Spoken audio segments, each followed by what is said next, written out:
আসসালামু আলাইকুম ভিউয়ার্স, আমি মোহাম্মদ রাহুল চলে আসলাম আপনাদের মাঝে আরও একটি নতুন ভিডিও নিয়ে। ভিউয়ার্স, আমার পিছনে যে ব্যাকগ্রাউন্ড আছে আপনারা দেখতেই পাচ্ছেন যে একটা স্মৃতি বিজড়িত জায়গা। স্মৃতি বিজড়িত জায়গা বলার একটাই কারণ যে আজকালকার এই ডিজিটাল যুগে এই ধরনের বাড়ি খুব একটা দেখা যায় না। তার কারণ হলো দেশ যত ডিজিটাল হচ্ছে তত মানুষের বাড়ি ঘর তত পরিবর্তন হয়ে যাচ্ছে। আজকে আমি দেখাইতে পারছি, অথবা দুই এক বছর পর এই জিনিসগুলো আর দেখা যাবে না। সংরক্ষণে রেখে দিলাম, যদি কোনোদিন সময় হয় আপনাদের দেখাবো।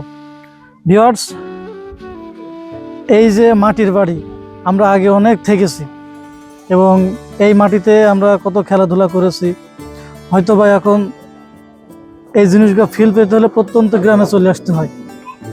তো আমি এই পথ দিয়ে যাচ্ছিলাম, এই রাস্তা দিয়ে যাচ্ছিলাম, যেতে যেতে হঠাৎ করে এই চাল সমৃদ্ধ, যেটি আজকালকার যুগে খুবই বিরল, এই চাল সমৃদ্ধ এই বাড়িতে আমি দেখতে পাই এবং এখানে একটু দাঁড়াই আপনাদের দেখানোর জন্য।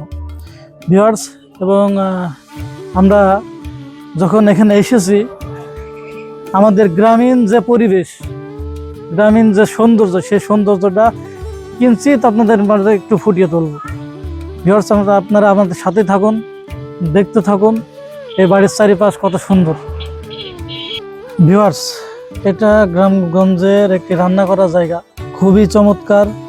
এরকম পরিবেশ এই যুগে দেখা যায় না, এই জন্য একটু স্টে করে হলেও আপনাদের এই জিনিসটা দেখানোর চেষ্টা করছি। ভিউয়ার্স, আমার পিছনে যে ঘর দেখতে পাচ্ছেন, ঘরের যে চালটি আছে সেটি হলে খেড়ের চাল।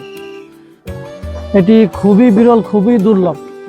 ভিউয়ার্স, আপনাদের যে রান্নাঘরের চিত্রটা দেখালাম, খুবই সুন্দর। এখানে ভাত রান্না করা হয় এবং খুবই চমৎকার একটি জায়গা।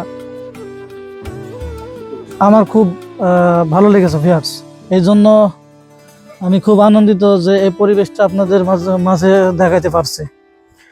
ভিউয়ার্স, ভিডিওটি আজ এই পর্যন্ত। দেখা হবে নতুন কোনো ভিডিওতে। ততক্ষণ পর্যন্ত আপনারা ভালো থাকবেন, সুস্থ থাকবেন। আল্লাহ হাফেজ।